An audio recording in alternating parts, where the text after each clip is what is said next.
Somewhere tonight, cargo ships are still crossing the Pacific,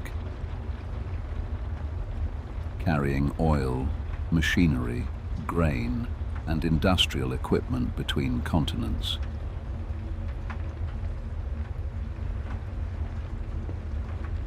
Inside quiet office buildings, settlement systems are still processing transactions long after midnight. The machinery underneath global trade never really stops moving. Most people just never see it. Welcome back to the Black Ledger.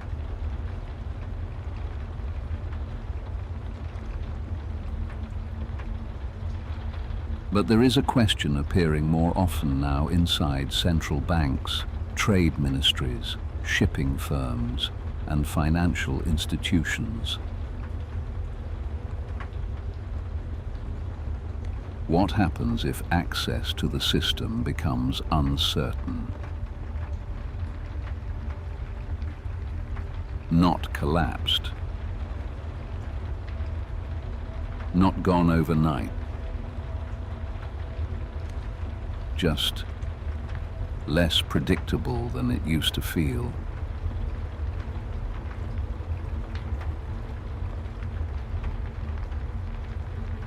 For a long time,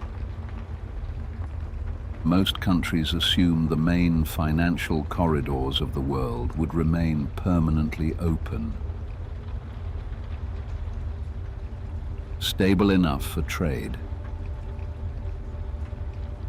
reliable enough that most countries stopped worrying about the infrastructure very much. At least back then. The system just kept working.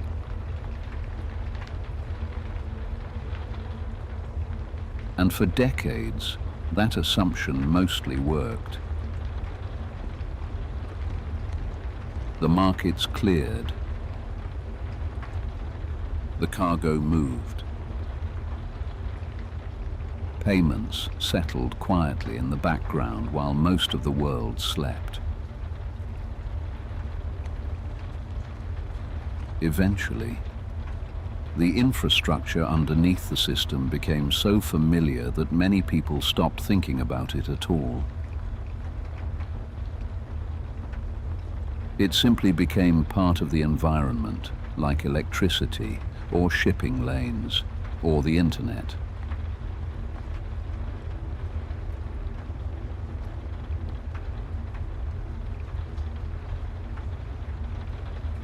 Most people experience finance through surfaces.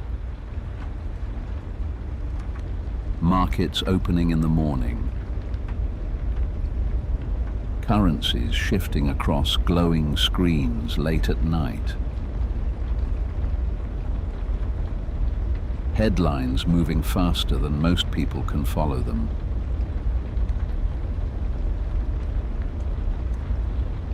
But deeper inside the system, other things continue operating quietly through the night. Liquidity moving between institutions before dawn.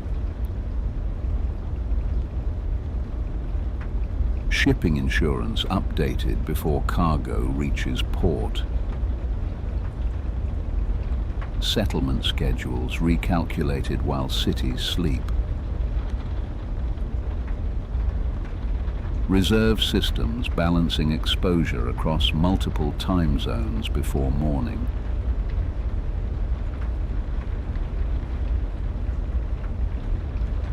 Most of the time, these systems are quiet enough that nobody notices them. Until something changes.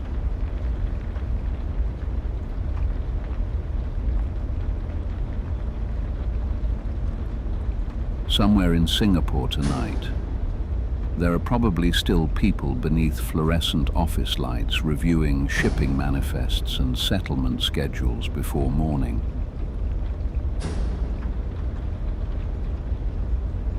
Coffee cups beside keyboards. Rain against harbor glass. Container data moving across screens.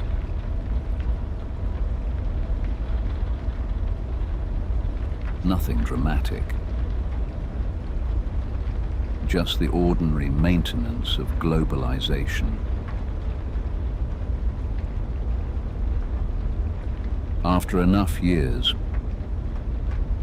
people stopped thinking about the system itself. It just felt normal. Because globalization was never built only on technology or trade agreements. It was also built on confidence. Confidence that transactions would clear, that liquidity would remain available, that the financial corridors underneath global trade would still function tomorrow morning the same way they functioned yesterday.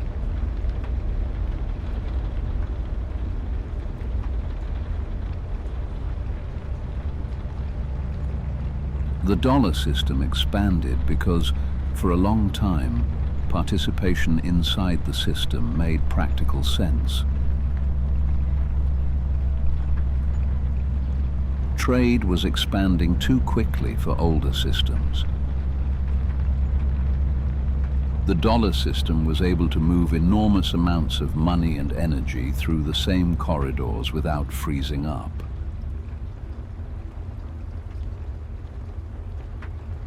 Payments cleared. Energy moved. Most countries stayed inside the system because it worked.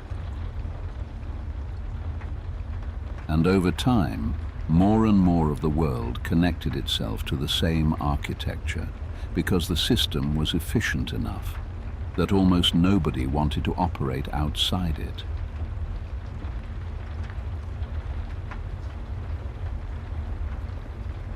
A manufacturer in Asia could purchase machinery from Europe. An energy importer could settle oil shipments from the Gulf. Shipping companies could finance cargo moving across multiple oceans.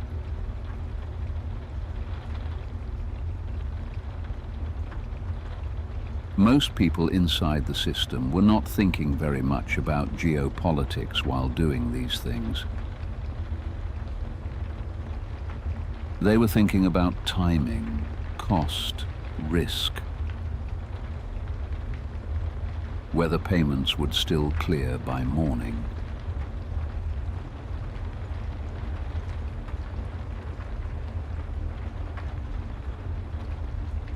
And because the infrastructure kept functioning, confidence in the system kept growing. The corridors stayed open long enough that many countries started treating the architecture underneath global finance almost like a permanent feature of the world itself.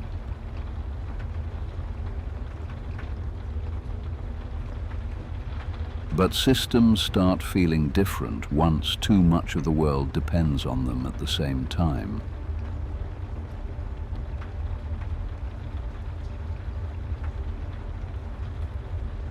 Over the past several years, the conversations around the system have started sounding slightly different. Not loudly, not publicly. Most of the time. The cargo ships are still moving tonight. The terminals are still glowing. Transactions are still clearing through the same networks used for decades.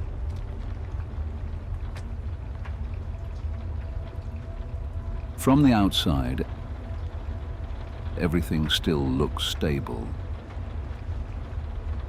At least for now. Rainwater collecting on steel containers. Forklifts moving through harbour fog. Fluorescent lights still on in buildings where nobody has gone home yet.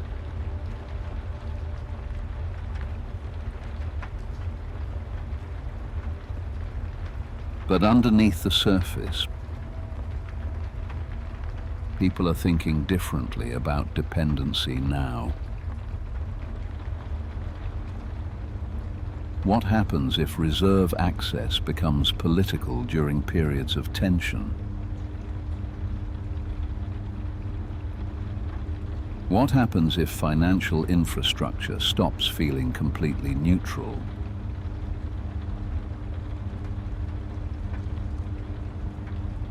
What happens if too much of global trade depends on systems controlled somewhere else?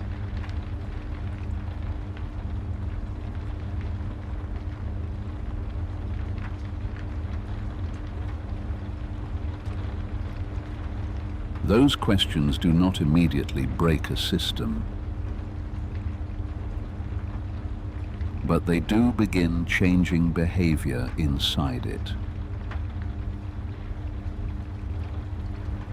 Reserve strategies slowly diversify.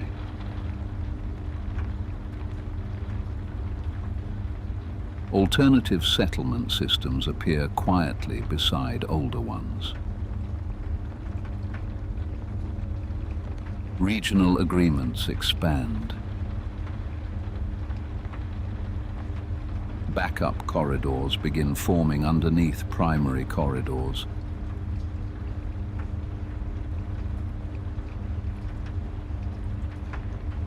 The old system is still there.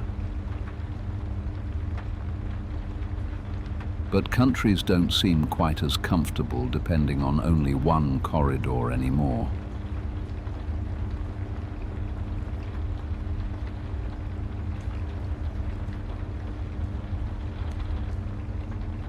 Most structural shifts don't really announce themselves. At least not at first.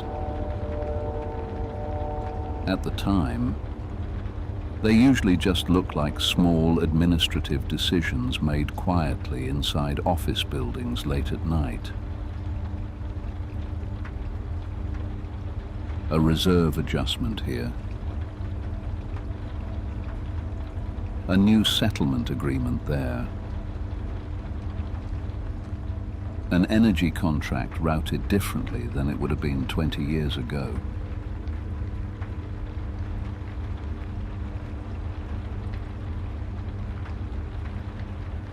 Individually, none of these things look large enough to reshape the global system.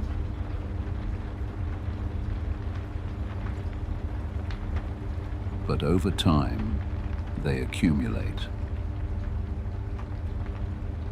And eventually, the map underneath the world economy begins changing shape.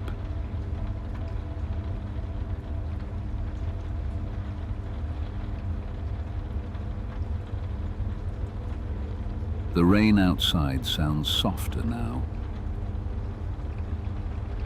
Somewhere beyond the harbor fog,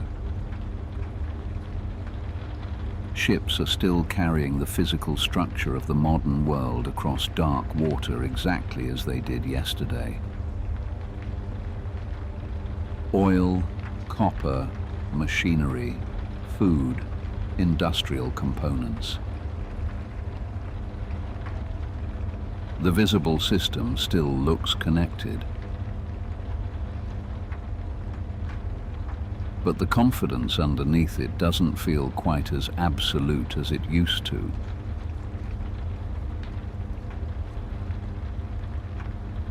Most people probably won't notice the shift while it's happening. At least not at first.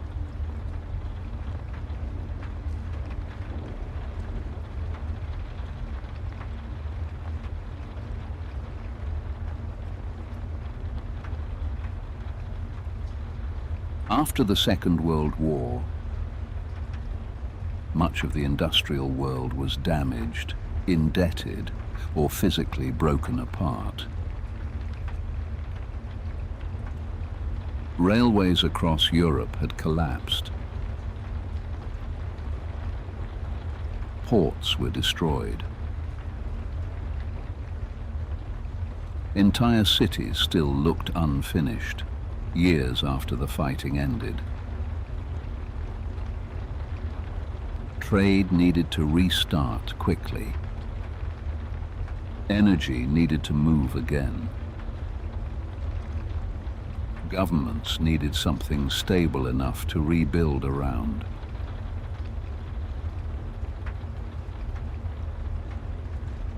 And for a while, the United States was one of the only countries capable of providing that stability at scale. Its industrial base remained largely intact. Its financial system was deep. It held enormous gold reserves. And perhaps most importantly, the United States had liquidity. Money moved through the system easily. Trade financing was available. Energy shipments could settle reliably. Most people never think about liquidity very much until it disappears. Trade financing dries up surprisingly fast when money stops moving smoothly through the system. Shipping companies need financing before cargo reaches ports. Banks move money between each other, constantly overnight, just to keep ordinary economic activity functioning by morning. Most people never see any of this happening. Without liquidity, trade slows down very quickly. The post-war dollar system solved that problem better than anything else available at the time. That is why the system expanded. Not because every country agreed politically. Not because every government admired the United States. Night after night, shipping firms, banks, insurers, and energy traders kept choosing the same corridors because those corridors continued clearing trade reliably.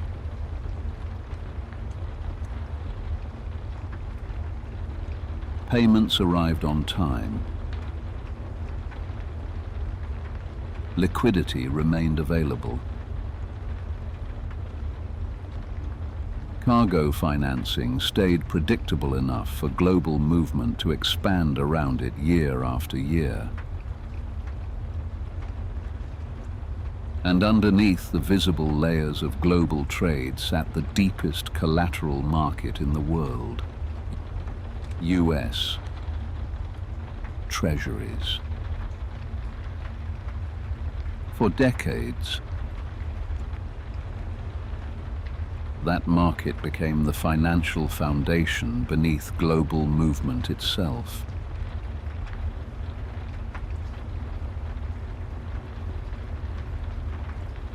Imagine a shipping office in Singapore sometime during the 1970s. Fluorescent lights still on long after midnight. Stacks of paper manifests sitting beside ashtrays and coffee cups.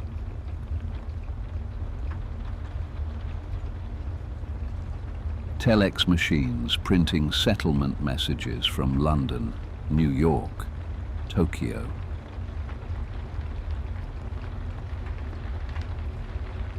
Outside the windows,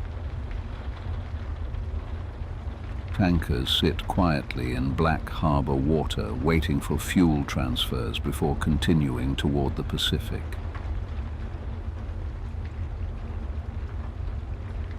The people inside those offices probably were not thinking about geopolitics very much. They were thinking about efficiency, predictability, whether payments would clear on time, whether financing would still be available in the morning. Nobody inside those offices was trying to redesign the world economy. They were just choosing the system that made trade easier. One practical decision after another.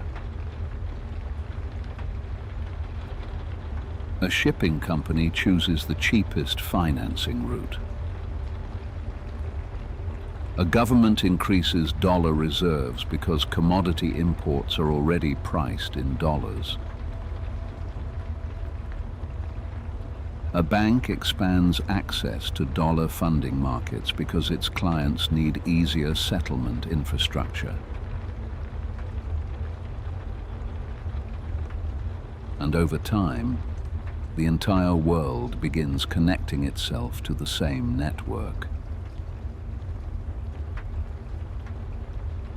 Eventually, the system becomes so large that people stop noticing it altogether.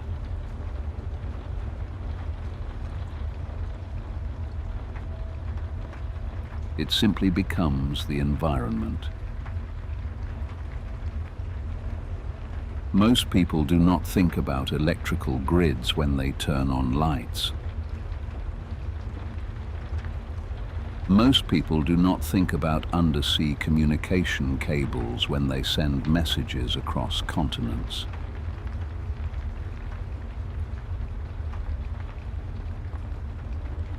And eventually, most people stopped thinking about the dollar system itself. It became the background architecture of globalization, stable enough that almost nobody questioned it. For decades, the arrangement benefited a large part of the world.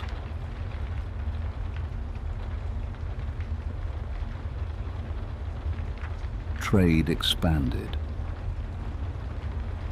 Manufacturing grew. Container shipping transformed global supply chains. Capital moved across borders at speeds previous generations could barely imagine. A manufacturer in South Korea could order machinery from Germany. An energy importer in India could settle oil shipments from the Gulf. A shipping company in Singapore could finance cargo moving through 3 continents.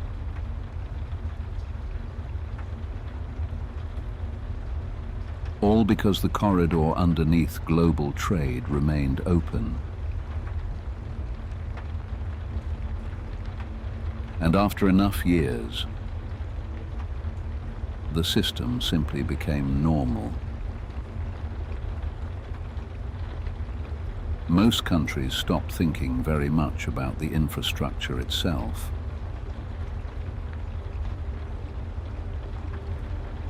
The corridor stayed open. Trade kept moving.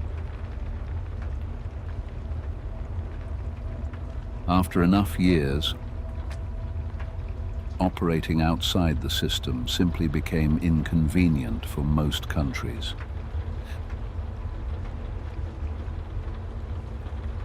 After enough years, countries stopped thinking about the system as infrastructure. It just felt permanent.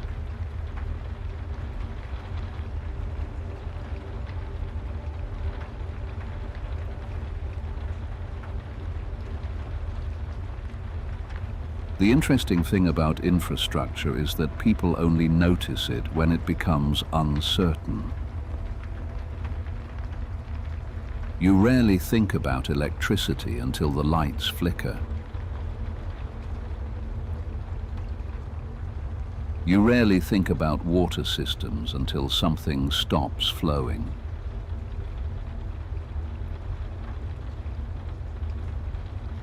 Financial infrastructure works the same way.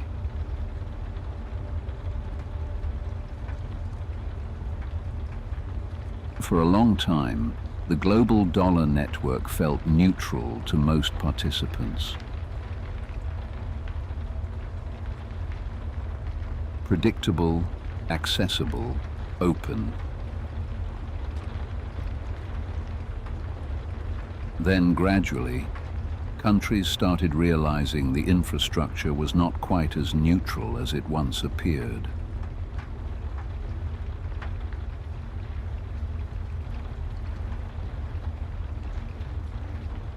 A reserve account could be frozen.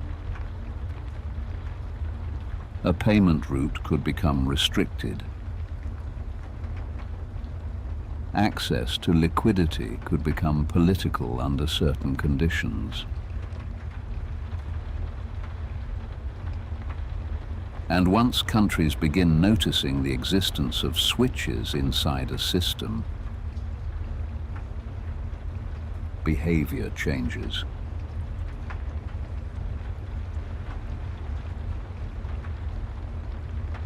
At first, the changes were small, easy to ignore. Because no major civilization wants to remain fully dependent on infrastructure it does not ultimately control. That does not mean the system suddenly collapses. Most systems do not disappear dramatically. Usually they become more layered over time. Alternative routes begin forming underneath the existing architecture. Backup settlement systems appear. Regional agreements slowly expand.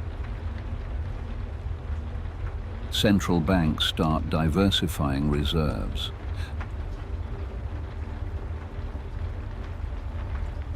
Not necessarily because the old corridor has failed, but because participants no longer feel comfortable relying on only one corridor forever.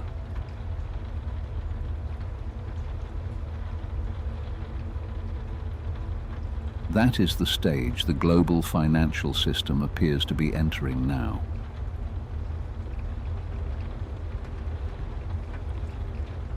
The corridors still function. Trade still moves. The terminals still glow through the night.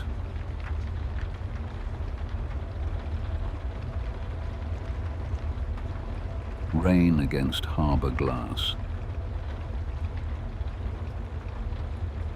Forklifts still moving through wet container yards. Office lights still on above the ports.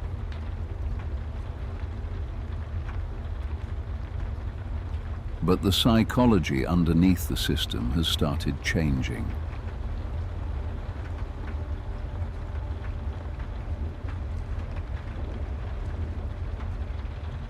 Somewhere tonight,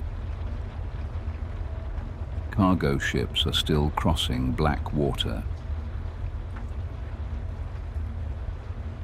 carrying oil, machinery, grain, lithium, copper, industrial components. The physical structure of modern civilization itself.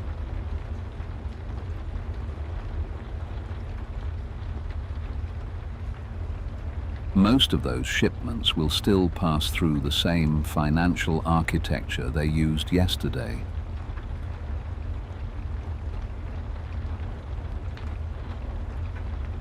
But increasingly, countries are asking a different question than they asked 30 years ago. Not how do we join the system,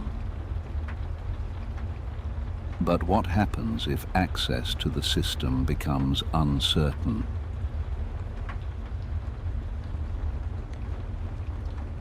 "30 years ago,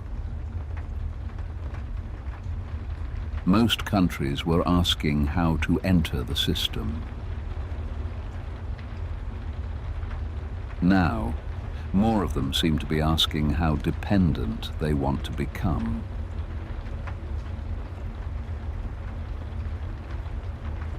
The conversations sound different now.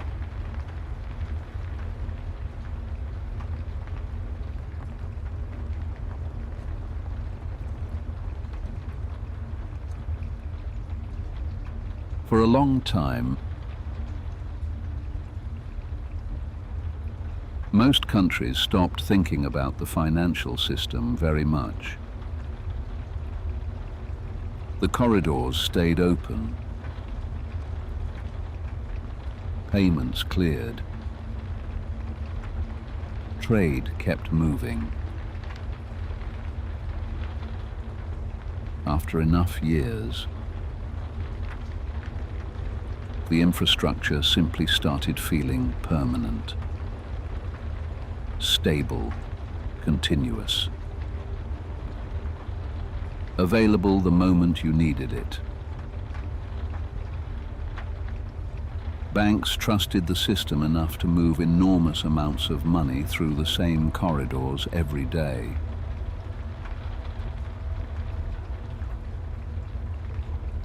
The system worked long enough that more and more of the world started depending on it without really thinking about dependency itself.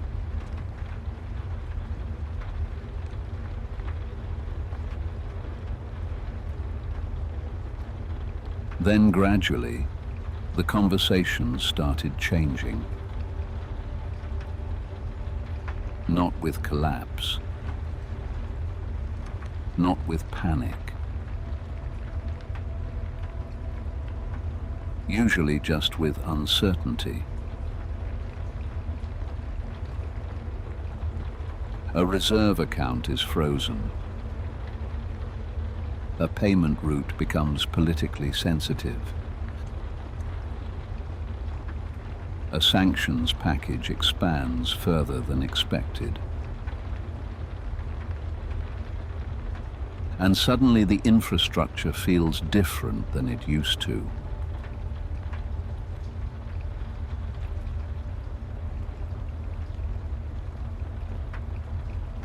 Because there is a major difference between using a system and depending completely on a system you do not control.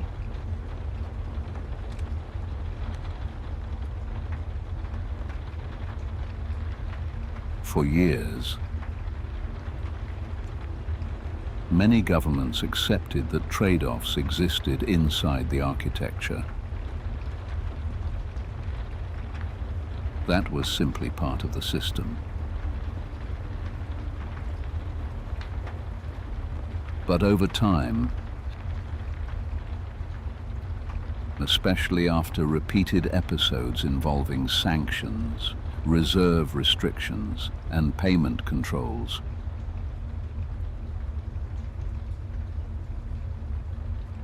more countries started asking practical questions.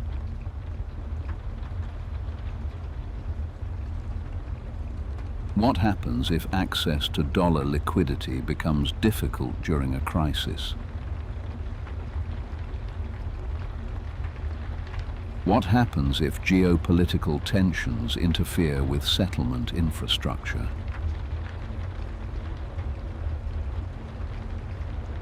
What happens if reserve assets held abroad become politically vulnerable?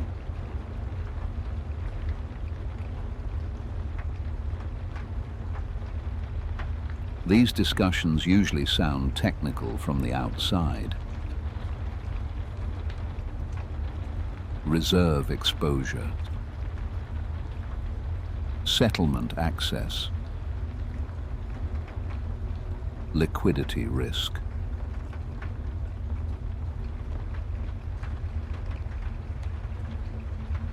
But underneath them sits a much larger question. How dependent is too dependent?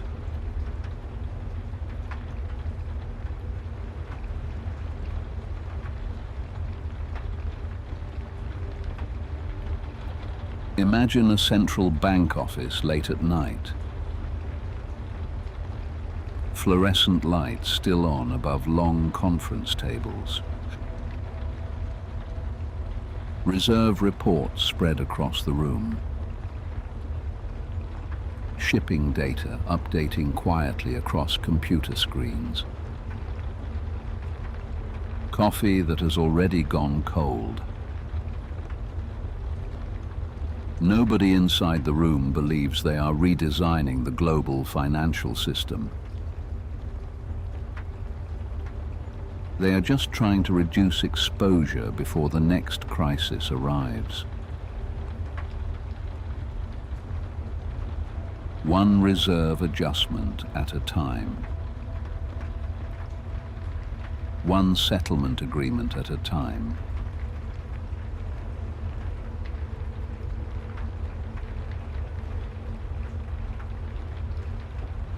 From the outside,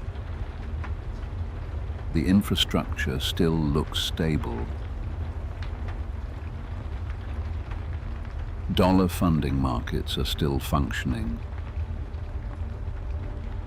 Oil continues moving across oceans. Cargo still arrives before dawn in ports spread across multiple continents. But underneath the visible machinery, the thinking around the system has started changing. The language around the system sounds different now. Backup systems, alternative payment rails, regional settlement infrastructure, reserve diversification, bilateral trade agreements settled outside traditional corridors.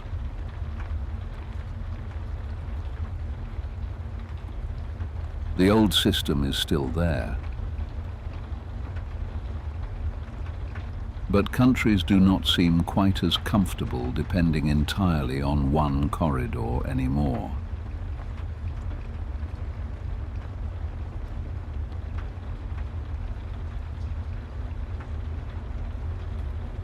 That does not necessarily mean the existing system disappears. Large systems rarely vanish quickly.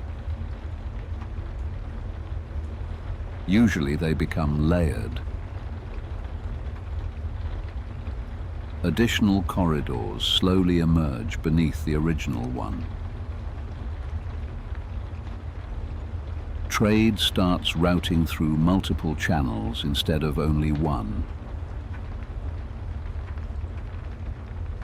Central banks diversify reserve composition gradually over time. Energy exporters experiment with different settlement structures. Not because the old network suddenly stopped functioning, but because governments no longer want absolute dependency on any single corridor.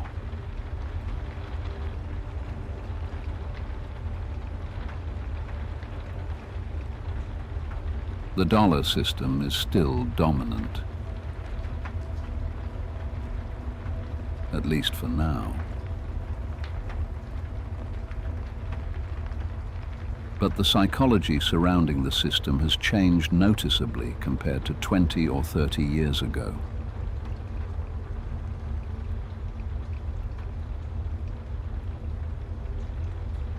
"30 years ago,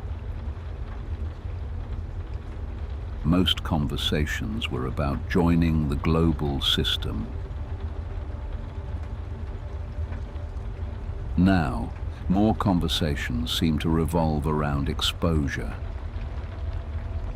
dependency,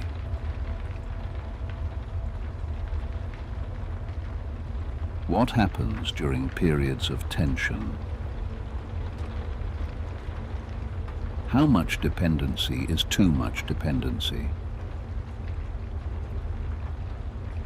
How much reserve infrastructure should exist outside another country's legal or political reach?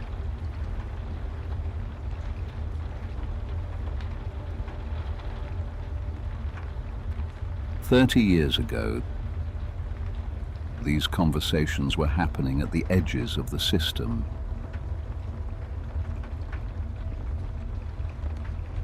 Now they seem much closer to the center.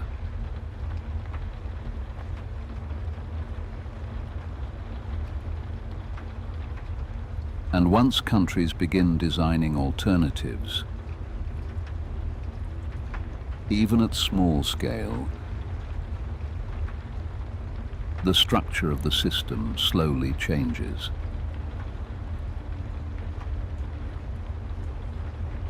A local currency agreement here, a regional payment system there, an increase in gold reserves, a commodity transaction settled outside the usual corridor,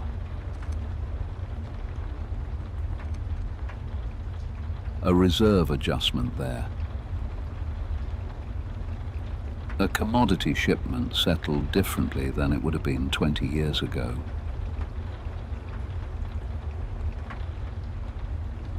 Small changes, easy to ignore at first. Repeated over enough years,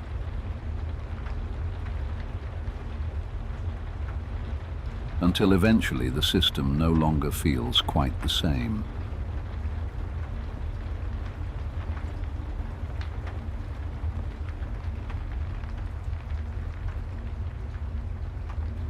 The rain outside sounds steady tonight. Cargo aircraft are probably still crossing the Pacific right now, carrying electronics, industrial equipment, pharmaceuticals, machine parts.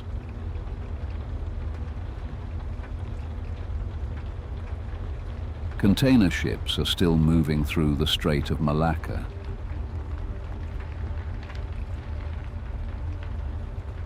Tankers are still drifting through dark water toward refineries that will need settlement by morning.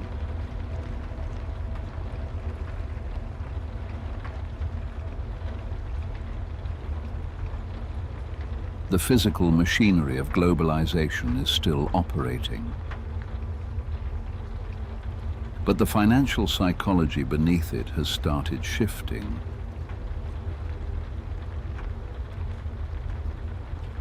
From the outside, the machinery still looks stable. The ships are still moving.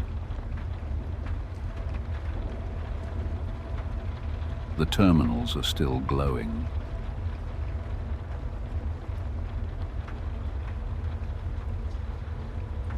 But the conversations underneath the system sound different now.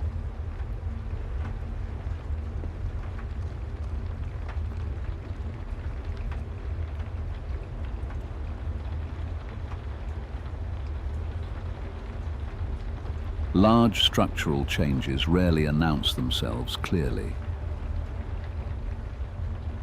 Usually they begin quietly. Most people never see these changes happening directly. They happen inside shipping contracts, reserve reports, quiet negotiations between institutions most people will never hear about.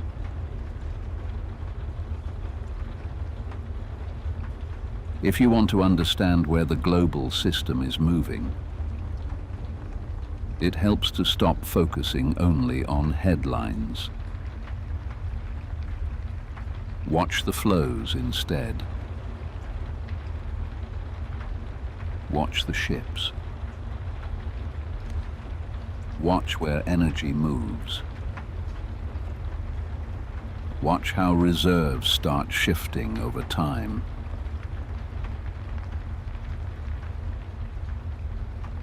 Because increasingly,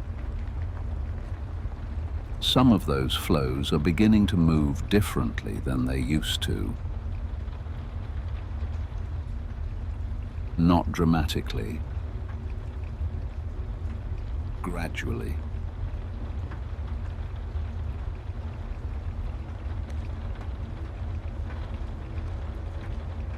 Imagine looking at the world from above late at night. Cargo ships crossing black water between continents. Container ports still operating under floodlights long after midnight. Aircraft carrying industrial equipment through darkness towards cities most people will never visit.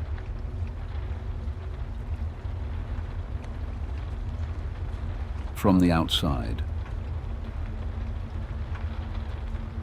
the machinery still looks stable.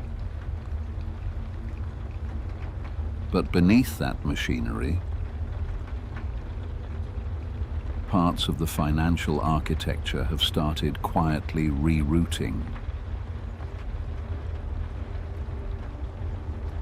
Some energy trades are now settled outside traditional dollar channels. Regional payment systems have expanded. Certain countries are conducting more bilateral trade directly in local currencies than they did a decade ago. Alternative clearing infrastructure has grown slowly in parallel with older systems.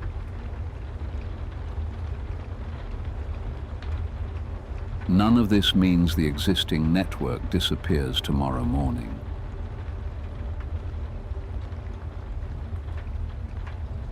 The dollar system is still dominant. That has not changed.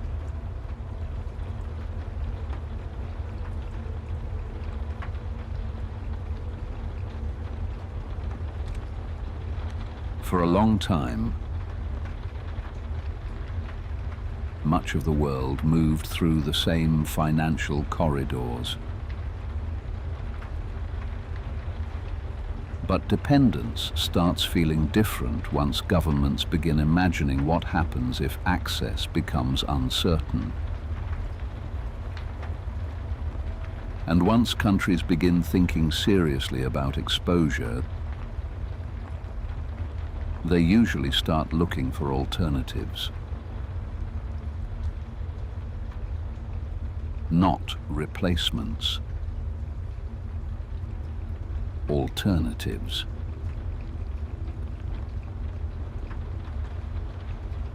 Because most governments are not trying to destroy the existing system. They are trying to reduce the risk of depending entirely on a single corridor.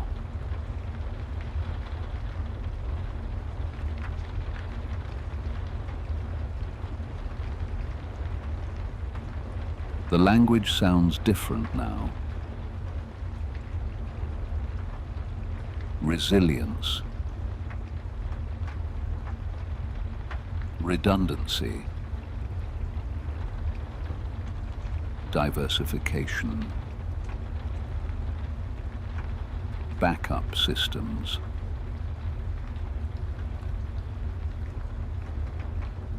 More countries seem to want backup options now.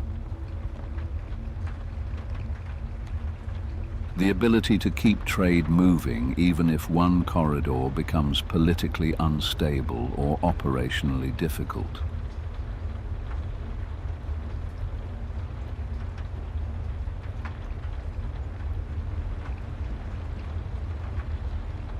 History has taught governments something uncomfortable.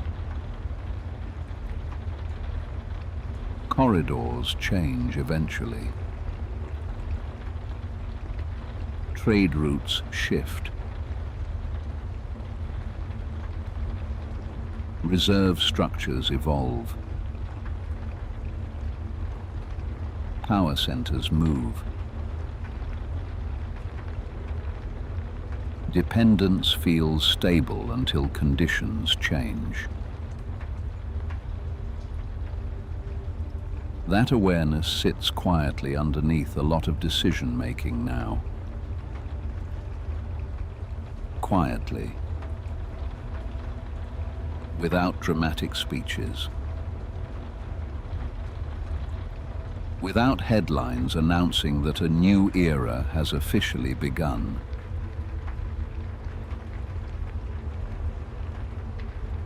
Most structural transitions do not look historic while they are happening. At the time, they usually look administrative. A reserve adjustment here. A new payment agreement there. An increase in gold purchases by central banks. A bilateral energy deal settled differently than it would have been 20 years ago.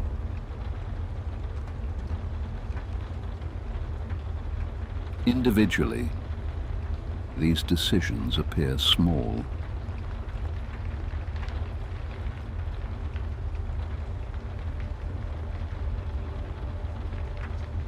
Gold has quietly returned to the conversation again.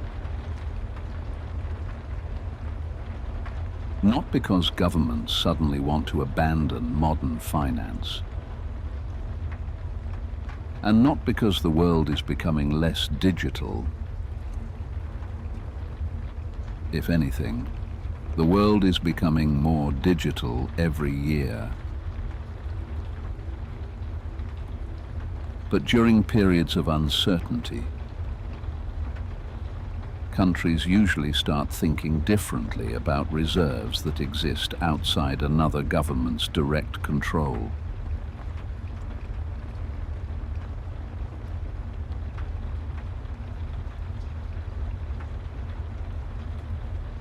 Somewhere tonight, physical bullion is still moving through rain-covered runways beneath armed security. Vault inventories are still being audited. Reserve reports are still being updated long after midnight.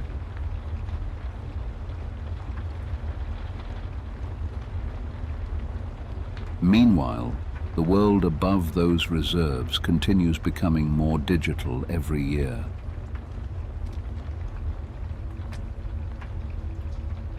Digital systems continue expanding. But underneath them, governments still seem unwilling to rely entirely on promises alone.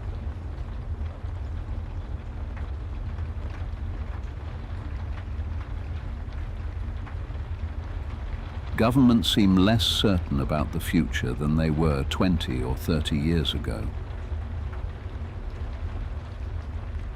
That does not necessarily mean fragmentation is inevitable. But governments do seem less certain that the world will remain as open as it once felt.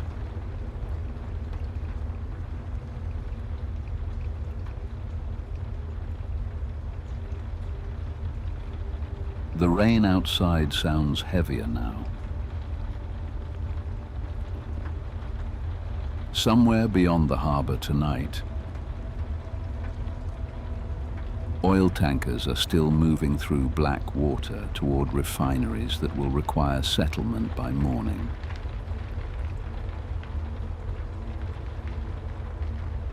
Container ships continue carrying the industrial structure of modern civilization through narrow maritime corridors.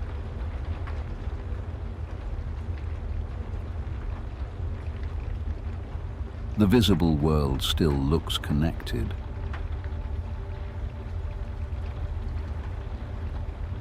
But more countries seem interested in building secondary routes now. Quietly. One agreement at a time.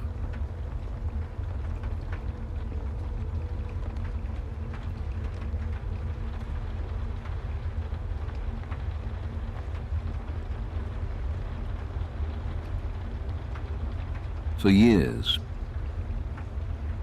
people kept predicting some kind of dramatic financial break, a collapse, a replacement. One system disappearing while another suddenly takes its place. But large systems rarely move that cleanly.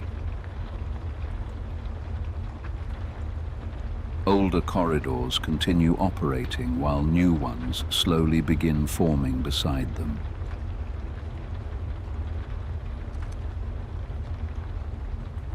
The result is not always collapse. Sometimes it is separation.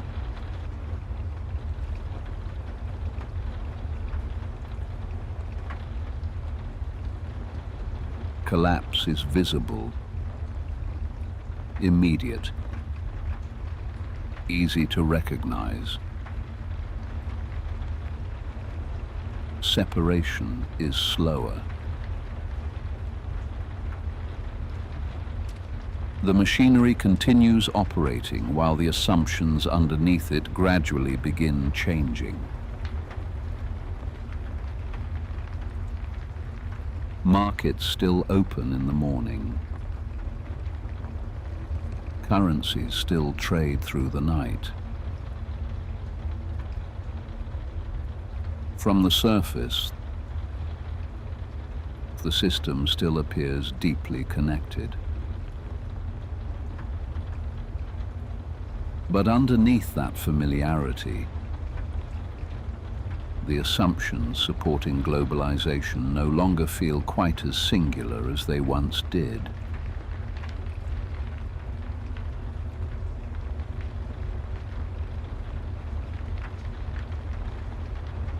For a long time,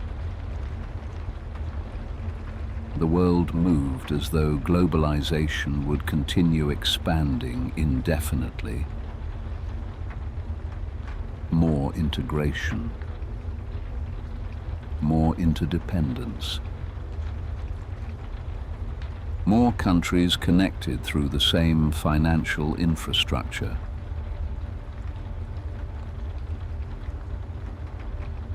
And for decades,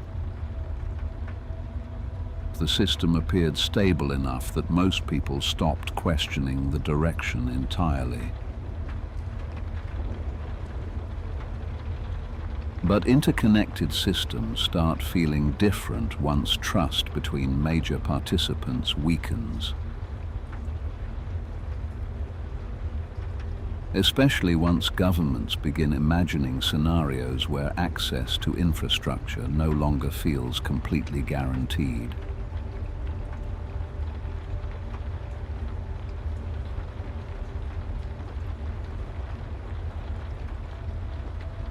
More governments seem less certain that trust will remain automatic forever. Not all at once. Quietly, reserve strategies shift. trade agreements evolve. Alternative payment systems expand gradually beside older ones. Energy settlement patterns begin moving through additional corridors.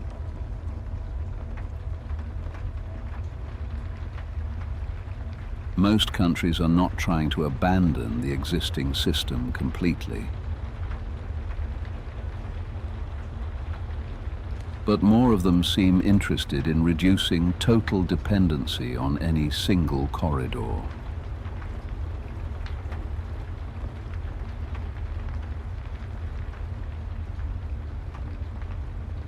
The next world may feel more layered than the last one did. Regional systems,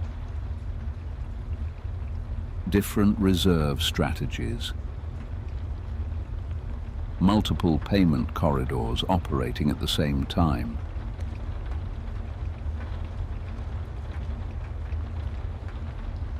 Some countries remaining deeply connected to traditional dollar infrastructure.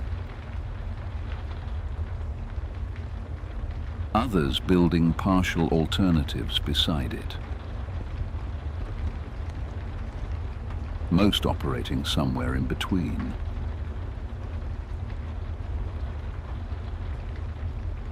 But historically,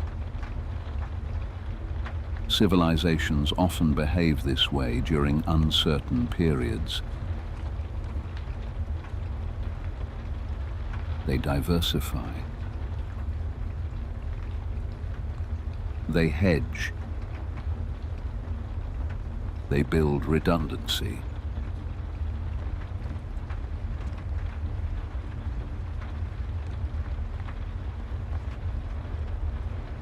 And once redundancy becomes part of strategic planning,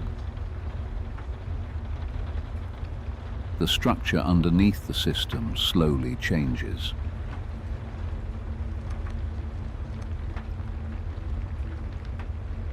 Secondary corridors emerge. Alternative settlement routes expand. Reserve exposure becomes more distributed across different assets and jurisdictions.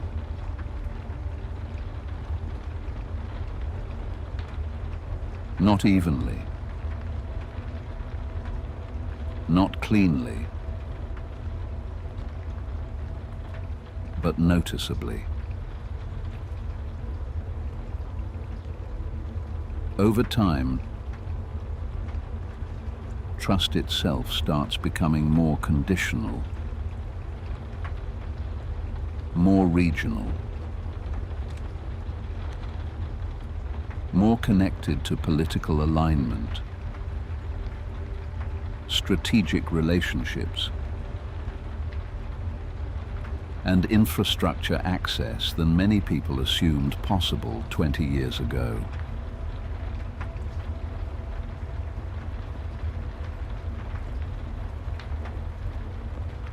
Most people rarely think about trust directly until it weakens.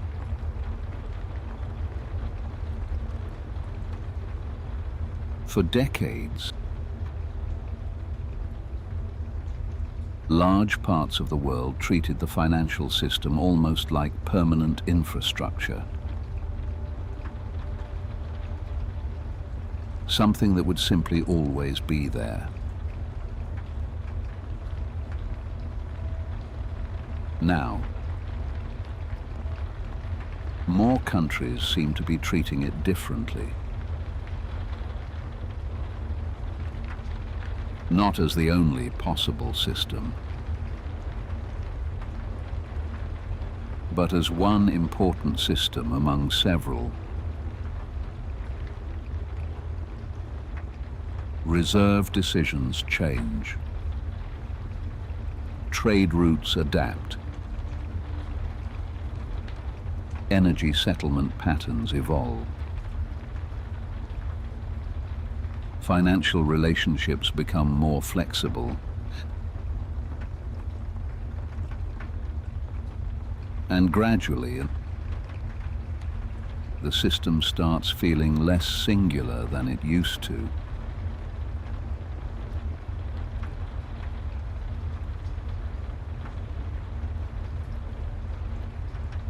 None of this guarantees instability. In some ways, redundancy can increase resilience. Civilizations often build backup systems because they are trying to avoid catastrophic disruption. But once parallel infrastructure exists at meaningful scale, power itself becomes more distributed than it used to be.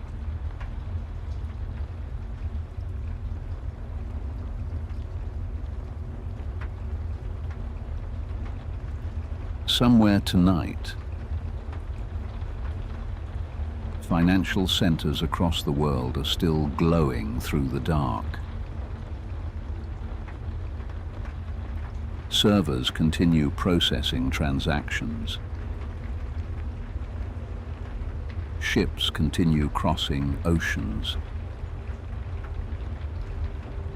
Central banks continue reviewing reserve exposure beneath fluorescent office lights long after midnight.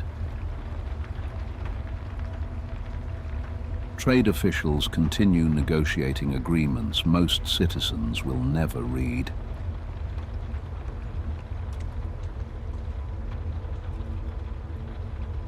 The visible machinery of globalization is still functioning.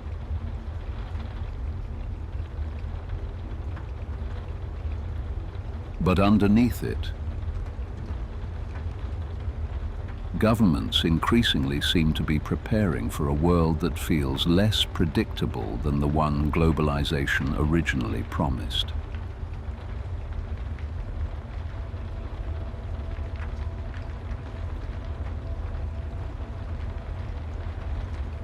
For decades,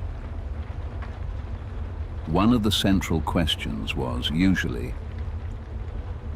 how deeply should countries integrate into the existing system?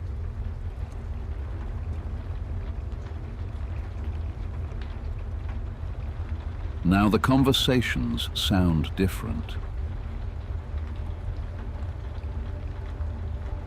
How much dependency is too much dependency?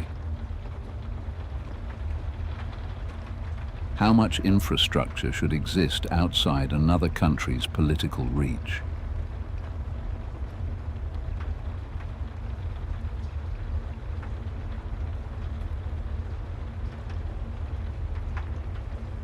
The rain outside has almost faded now.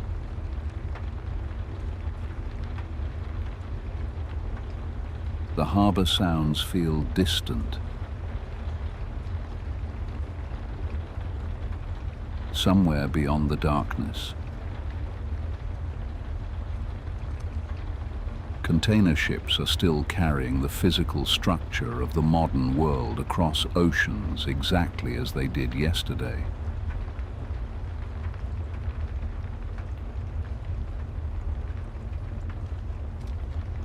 The world still looks connected. Yet the assumptions underneath that connection no longer feel quite as permanent as they once did.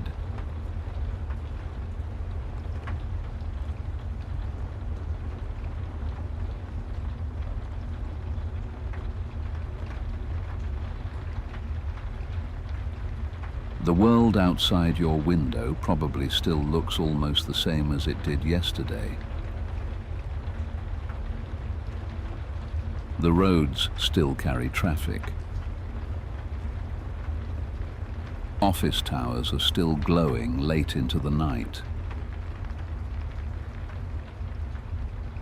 Cargo ships are still crossing oceans beneath radar, fog, and heavy weather somewhere beyond the harbor.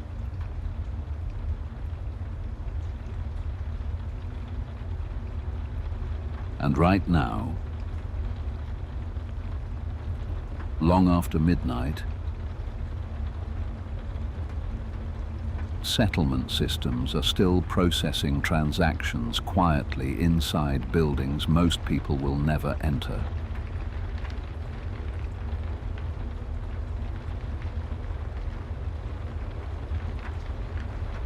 From the surface,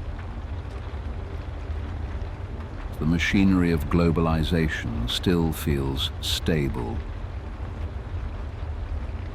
familiar, continuous. But large systems often begin changing underneath long before the changes become visible above ground. Usually the transition starts quietly. A reserve adjustment here, a new payment corridor there.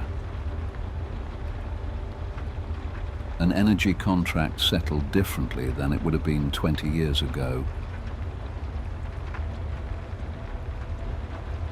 Small changes, repeated over enough years until eventually the architecture underneath the world no longer feels quite the same.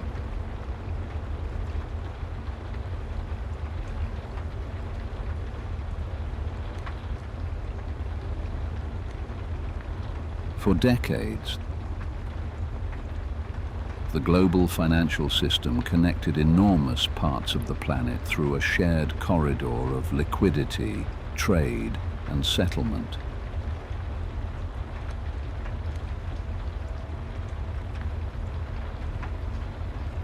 And for a long time,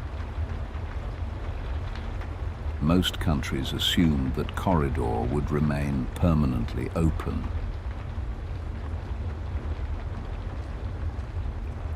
Reliable enough for energy markets, stable enough for trade,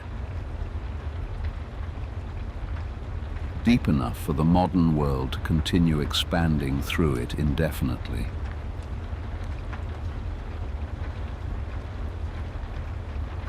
But the conversations surrounding the system sound different now. Less certain, more cautious, more focused on resilience than permanence.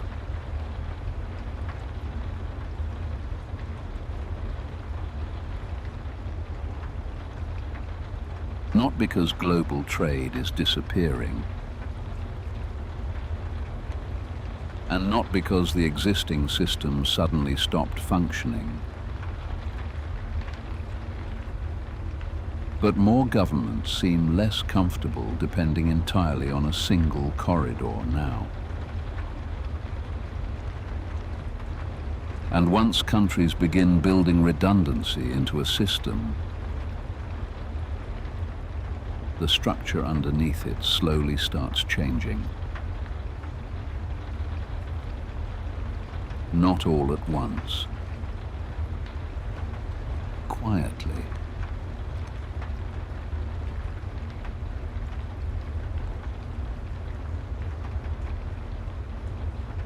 Somewhere tonight, central banks are still reviewing reserve exposure beneath fluorescent office lights. Trade officials are still negotiating agreements most citizens will never read. Energy shipments are still moving through narrow maritime corridors beneath heavy rain and black water.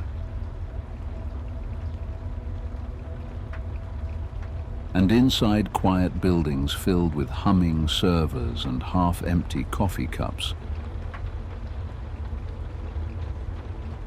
people are still redesigning small pieces of the infrastructure holding the global economy together.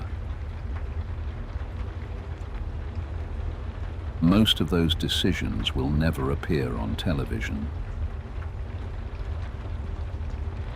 Most people will never notice them while they are happening.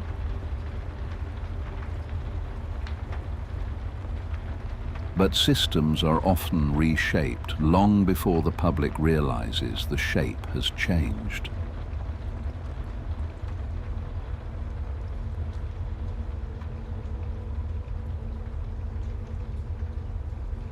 More governments now seem less interested in assuming the future will look exactly like the past. And once enough countries begin building redundancy into a system, the structure underneath it slowly begins changing with them.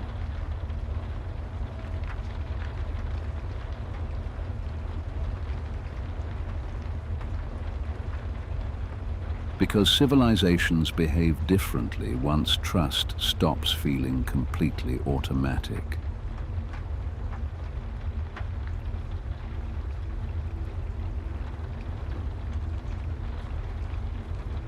In the next audit, we move deeper into the infrastructure itself. The energy corridors, the reserve flows, the logistics networks operating quietly beneath the visible economy every night while most of the world sleeps.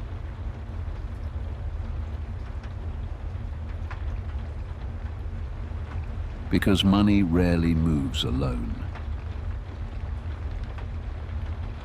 It moves with shipping routes, with commodities, with energy, with physical systems most people never think about until something interrupts them.